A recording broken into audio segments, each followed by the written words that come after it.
उस मैच के अंदर इमरान खान ने एक यॉर्कर मारकर धांधली लीग के सारे बयानिए को क्लीन बोल्ड किया, ये कह के कि जिस तरफ आप उंगली उठाते हैं, जिन पोलिंग स्टेशंस पे आप सवालिया निशान लगाते हैं, आए हमारे अंदर ये अखलाकी जुर्रत है कि हम उन इलेक्शंस को, उन पोलिंग्स को दोबारा कराने के लिए तैयार हैं। क्या कभी किसी ने सुना कि 3:15 में जो एप्लीकेशन दी गई, उस 3:15 की एप्लीकेशन देने तक 337 पोलिंग स्टेशंस के रिजल्ट में नून लीग को ना कहीं धांधली नजर आई, ना कहीं उस इलेक्शन पे इन्होंने शाइबा जाहिर किया, बल्कि यहां तक के जो इन्होंने अपनी फतह का ट्वीट किया, उसने उस इलेक्शन की शफाफियत पे मोहर लगा दी। लेकिन ये कैसी बदकिस्मती है कि इमरान खान का और इस मुल्क का वास्ता जिस टोले से पड़ा है, उसका मकसद झूठ को परवान चढ़ाना है। ये डस्का वालों को एजाज हासिल हुआ है कि जहां गद्दी नशीनी और जान नशीनी के जरिए लोगों से कई दहाइयों से वोट बटोरे जाते थे, आज नून लीग जिसको अपना गढ़ कहती थी और उनकी जीती हुई सीट थी ये, जिसमें उस वक्त के इलेक्शन में नून लीग ने 40,000 से ज्यादा वोटों की अक्सरियत से पीटीआई से ये इलेक्शन जीता था, जो ये कहती हैं कि इमरान खान से अवाम तंग आ चुके हैं। उस अक्ल की अंधी को मैं ये कहना चाहती हूं कि इलेक्शन के स्टैटिस्टिक्स को देखो।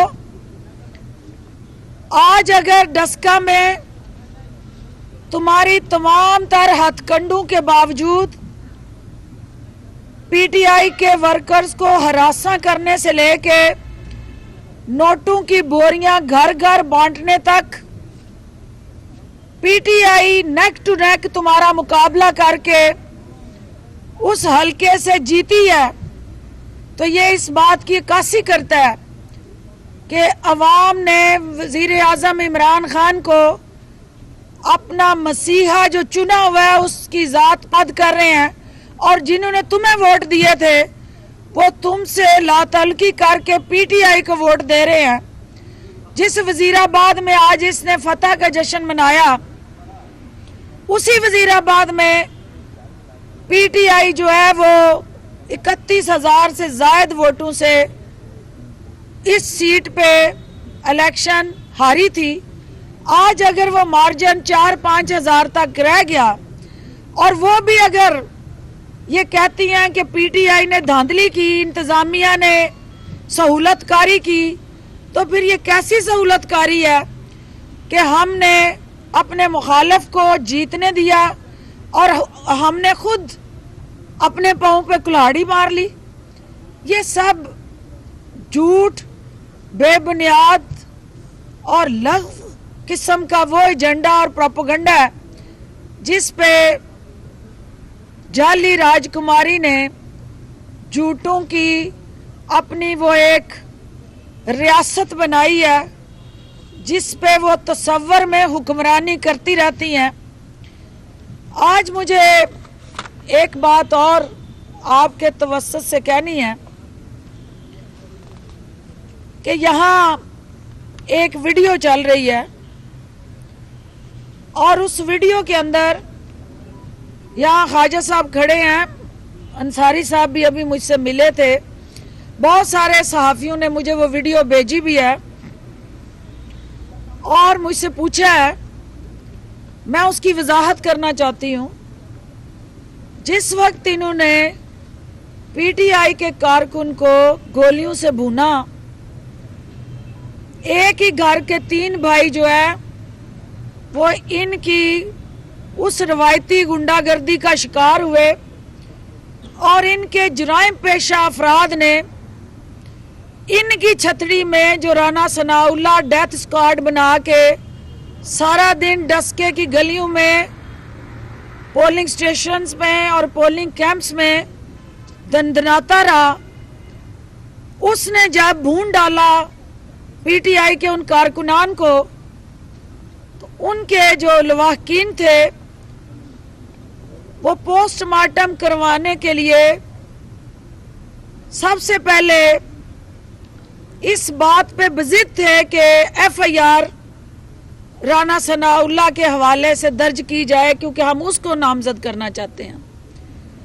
उन लवाहकीन को हम ये बावर करवा रहे थे कि किसी भी चीज के हकायक को जाने बगैर हमें सियासी इख्तलाफात या किसी के साथ नजरियाती इख्तलाफात होना और किसी मुकदमे में उसको नामजद करना, उसके लिए पहले ग्राउंड रियलिटीज को चेक किया जाए और ग्राउंड रियलिटीज की बुनियाद पे आप मदई हैं, जिसको आप नामजद करना चाहेंगे हम आपके साथ खड़े हैं, लेकिन इसके बगैर कतन किसी को नामजद ना किया जाए, वो राना सनाउल्लाह हो या कोई भी, जिसको भी आपने कड़िकी लगानी है, कड़िकी ऐसी लगानी है कि फिर वो कानून की कड़िकी जो है उसको रिलीफ किसी सूरत भी दस्तयाब ना हो सके। आज कुछ हमारे नादान और ऐसे बेवकूफ़ साथियों ने उसको अपलोड किया और उस पर प्रोपेगेंडा किया। मैं उन्हें ये कहना चाहती हूँ कि जो इंतकाम पसंदी की सियासत जिसके मौजूद और बानी नून लीग खुद है, और नून लीग का हर हुनर, हर हरबा, हर तरह के वार डस्के के अवाम ने मुस्तरद कर दिए हैं, और जो करप्शन, पैसे और वसाइल का हथियार था वो भी डस्का में गैर मौसर हुआ।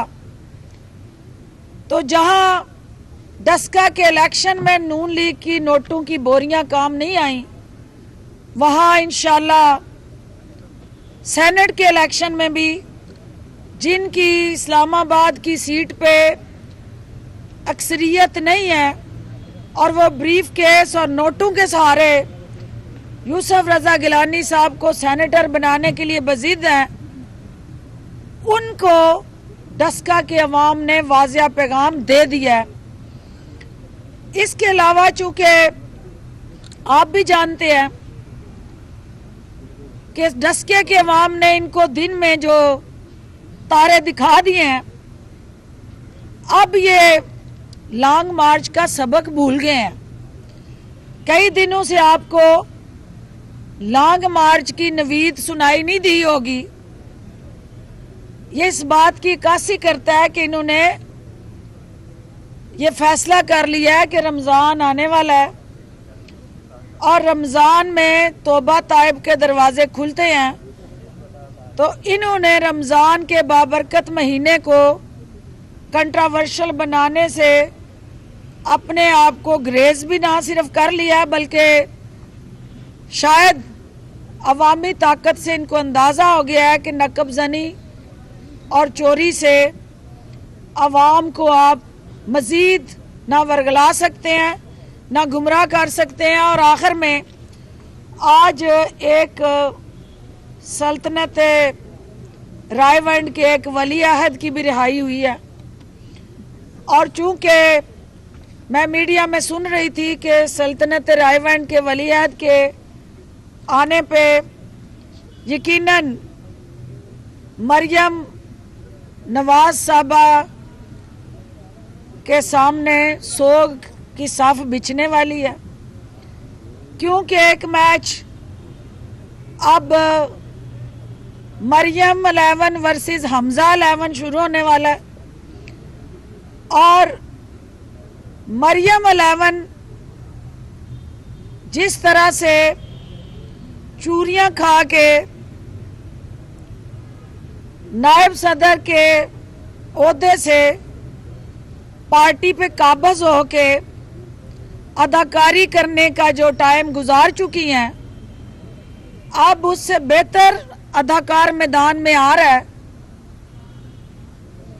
तो जो मरियम बीबी, आपकी मरियम 11 जो है, वो घर के अंदर जो मैच शुरू होने वाला है उसके हाथों, वली अहद साहब की 11 के हाथों चारों शाने चित होंगी और इंशाल्लाह आपका जो मैच है उसका फ़ायदा पाकिस्तान तहरीक इंसाफ के कारकुन तालियां बजा के उठाएंगे, क्योंकि हमें पता है कि बचपन से आप एक पेज पे नहीं हैं और हमें पता है कि जो किताब आपने पढ़ी है हिसाब किताब की, वो हमज़ा और आपके किताबी अलहाक भी नहीं है।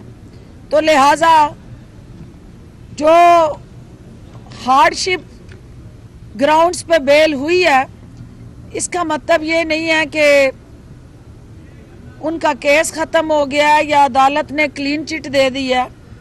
इसका मतलब ये है कि मुकदमा भी चलेगा, ट्रायल भी होगा और हार्डशिप ग्राउंड में कोई भी कैदी जो है, अगर वो बेल ग्रांट उसको होती है तो उसकी अपील में जाने का जो हक है वो अल्टीमेटली नैब का है कि वो इस हवाले से क्या फैसला करती है।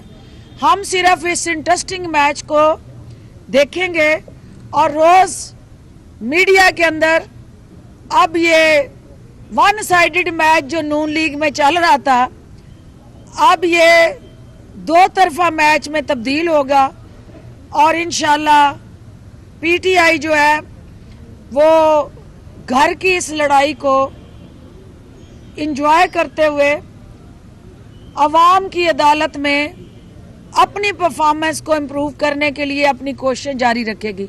आप सबकी तशरीफ आवरी का बहुत शुक्रिया। आपने वजाहत दे दी कि जो खिड़की लगाने का मामला था वो आपने कहा कि जी पहले पोस्टमार्टम आ जाए फिर उसके बाद खिड़की लगाइएगा, लेकिन इस वक्त जो रिपोर्ट सामने आ रही है, जो बातें चल रही वो ये है कि एक आला तरीन शख्सियत की मुदाखलत के बाद ये कत्ल के मुकदमा जो खिड़की लगाने की सूरत में थे वो रोके गए। इसमें किस हद तक सच्चाई है? ये बेबुनियाद प्रोपेगेंडा है। देखिए, जब ये कत्ल हुआ, उनका नून लीग का भी एक कारकुन कत्ल हुआ और वो मारने वाला चूँकि नून लीगिया था, उसने अपने भाई पे, वो भतीजे पे भी फायर किया। अल्लाह की कुदरत है कि फायर उसने पीटीआई कारकुन पे किया, लेकिन चूँकि गुत्थम गुत्था थे तो जिस वक्त फायर हुआ तो जो नीचे था वो ऊपर आ गया और ऊपर वाले को पहले गोली लग गई। दोनों को गोली लगी, लेकिन पहले उसने अपने भतीजे पे फायर किया। तो ये एक बदकिस्मत पहलू था कि उस इलेक्शन को खूनी बनाने का सेरा भी राना सनाउल्लाह के सर गया, क्योंकि सानिया मॉडल टाउन के मास्टरमाइंड ने वहाँ पे भी उस इलेक्शन को खून आलूदा करने की और पुरुष तशद्दुद करने की जो कोशिश की, वो उसकी कोशिश रंग लाई और अल्टीमेटली पुरअमन माहौल जो है वो पुरतशद्दुद हुआ। लेकिन किसी जगह भी किसी ने भी ये हमारी तरफ से ना ख्वाहिश का इजहार किया, ना कोई इनिशिएटिव लिया। मदई का ये हक होता है कि वो एफआईआर में किसको नामजद करना चाहता है, और ये उनके लवाहकीन का, मदई का, जो उसके भाई हैं, उनका हक था। लेकिन उसके हकायक को जानना, उसकी तहकीक करना और उसके बाद उसको मशवरा देना, वो क़यादत का हक था। और जब ये तय हुआ, उनके लवाहकीन और वकला की टीम ने बैठ के ये फैसला किया, तो उसमें कहीं पे भी ना राना सनाउल्लाह को टारगेट किया गया और ना पीएम की बाकी क़यादत को जो लोग मौके पे मौजूद थे, जिन्होंने फायर किया और जिनकी मौजूदगी में ये सब कुछ हुआ, वो 100% FIR का हिस्सा बनाए गए। इसके अलावा उस FIR पे कोई सियासत नहीं हुई और ना हम लाशों पे सियासत करते हैं। लाशें चाहिए हैं नून लीग को, जिसने हमेशा लाशों पे अपनी सियासत को जिंदा रखा है और अपनी सियासत के लिए लाशों को ईंधन बनाया। PTI का ये वतीरा नहीं है। डॉक्टर साहिबा, ये बताइएगा कि पीपल्स पार्टी ये कहती है कि एस्टेब्लिशमेंट जो है न्यूट्रल करार जो है कर रही है, और बिलावल साहब ने भी ये कहा कि हम उनकी गैर जानबदारी को आज वेलकम करते हैं। मरियम नवाज जो है वो अभी भी यही कह रही है कि एस्टेब्लिशमेंट ने धांधली करवा दी, जो है खलाई मखलूक जो है वो धांधली करवाती है। इन दोनों की बयानियां अलग अलग क्यों है अभी तक? ये इसी बात की अक्कासी करता है कि काला कोट पहन के जिसको सुप्रीम कोर्ट में नाअहल कराने गए थे, आज बेशक उसको यूनानिमस कैंडिडेट बना दिया है, लेकिन राहें आज भी उनकी मुख्तलिफ हैं, सोच आज भी मुख्तलिफ है, मंजिल आज भी मुख्तलिफ है। सिर्फ वक्ती गठजोड़ है और ये वक्ती गठजोड़ जो है वो अपने अपने मफाद से जुड़ा है। उसमें ना कौम का मफाद है, ना मुल्क का मफाद है, सिर्फ और सिर्फ ज़ात का मफाद है। जिस दिन इनका अपना ज़ाती मफाद एड्रेस हो गया, फिर से तू कौन तो मैं कौन, ये बहस फिर शुरू हो जाएगी। आज भी इनका ये एक ही इशू पे दो मुख्तलिफ बयानात इस बात की अक्कासी करते हैं कि नून लीग और पीपल्स पार्टी एक ही पटड़ी की दो गाड़ियां हैं जो साथ साथ तो चलेंगी, लेकिन एक ही गाड़ी की दो पटड़ियां हैं, और जो साथ साथ तो चलेंगी लेकिन आपस में कभी नहीं मिलेंगी। तो ये इनके बयानिए कभी नहीं मिलेंगे, ये साथ साथ चलते रहेंगे लेकिन बयानिए यकजा नहीं होंगे। देखिए, शहजादे को पर्ची शहजादा कहा करें आप, शहजादों की तो हिन तो ना किया करें। तो बात यह है कि मुलाकातें हमजा के आने के बाद उन मुलाकातों की अहमियत जो है वो जाली राजकुमारी के साथ उतनी अहम नहीं रहेगी, क्योंकि ट्रम्प कार्ड जो हैं वो हमजा के पास हैं जो अपोजिशन लीडर है। जाली राजकुमारी सिर्फ वावेला मचाती रहेंगी और वावेला वाला काम अब उनके हिस्से में आएगा। बाकी काम जो है वो यकीनन जो अपोजिशन लीडर है असेंबली में, सेनेट वाले इलेक्शन में अगला मैच शुरू हो रहा है और वो कैंडिडेट्स का मैच है, क्योंकि घर के हर फर्द ने अपना अपना कैंडिडेट दिया हुआ था। तो अब ये फैसला होगा कि जिनका हकीकी असर रसूख है उनकी जमात में, उनका कैंडिडेट आता है या वावेला वालों का कैंडिडेट आता है। डॉक्टर साहिबा, डॉक्टर आमिर यादव हुसैन साहब ने, आप सबसे ज़्यादा जो है मीडिया में PTI को कवर करती हैं और सबसे ज़्यादा आपकी खिदमत है। मरकज़ में भी आपने अच्छी कारकर्दगी दिखाई अल्हम्दुलिल्लाह। अब भी सबसे ज़्यादा आप मीडिया को फेस कर रही हैं और अपना मौक़िफ़ बयान करती हैं। और पंजाब में जो सवाल करें, जो गुज़दार हुकूमत काम कर रही है, मैडम एक मिनट, जो गुज़दार हुकूमत काम कर रही है आपने उजागर किए आगे, उससे पहले वो इतने मीडिया में नहीं आए। आप इतना काम कर रही हैं। डॉक्टर आमिर यादव हुसैन साहब कहते हैं कि हर पार्टी में कुछ फजूल लोग होते हैं, हमारी पार्टी में डॉक्टर फिरदौस आशिक अमान फजूल है। नो कमेंट्स, आगे चलें। बताइएगा, हमजा शहबाज आज बाहर आगे सेनेट के इलेक्शन आ रहे हैं, तो इनके बाहर आने से कुछ सियासत में नई हलचल सामने आ रही है? हलचल सियासत में हो ना हो, जाती उम्र में जरूर होगी। ये भी बता दें कि ये खिड़की कौन सी दो तरह की होती है, एक तो एक चूहे को भांपने के लिए, फांसने के लिए, और एक उसकी मौत वाक़या करने के लिए। जो आप खिड़की तैयार कर रही हैं वो कौन सी? देखिए, चूहे जो होते हैं उसको पकड़ने के लिए खिड़की के अंदर कोई रोटी का पीस लगाया जाता है, कोई चीज़ लगाई जाती है। तो जो इस वक्त करप्शन की खिड़की इमरान खान ने लगाई हुई है, इस नून लीग के गले में जो फंसी हुई है, इन्होंने खिड़की के करीब जाके अवाम का वो माल पानी खाने की कोशिश की और इनकी सिरियां उस खिड़की में फंसी हुई हैं। ये जितनी शोरगुल, आओ बका, हाथ पांव मारने, ये सारा झगड़ा ही उस कड़िक्की से सिरी बाहर निकालने का है। और उस करप्शन की कड़िक्की में फंसी हुई पूरी की पूरी नून लीग जो है वो अब मुंह में जो उस टुकड़े को डाल चुकी है, बाहर निकाले तो कड़िक्की उनकी गर्दन से निकाली जा सकती है। इसका फैसला अदालतों ने करना है। और इमरान खान का काम था इनको उस करप्शन की कड़िक्की की तरफ लाना। अब अदालतें इनको किस तरह की कड़िक्की में परोती हैं, वो कानून की कड़िक्की जो है वही अल्टीमेटली इनका इलाज करेगी। और हम कानून की कड़िक्की से इनका हर तरह का इलाज करना चाहते हैं। और मुझे यकीन है कि कानून की कड़िक्की ही आखिरी कड़िक्की होती है। Thank you ji. YouTube पर Googly TV देखने के लिए youtube.com की सर्च बार में Googly TV टाइप करें। Googly TV के पेज पर सुर्ख रंग के सब्सक्रिप्शन वाले बटन पर क्लिक करना ना भूलिए। YouTube पर अपलोड होने वाली वीडियो से बाखबर रहने के लिए बेल आइकॉन पर क्लिक कीजिए। आपको हर नई आने वाली वीडियो के बारे में नोटिफिकेशन मौसूल हो जाएगा।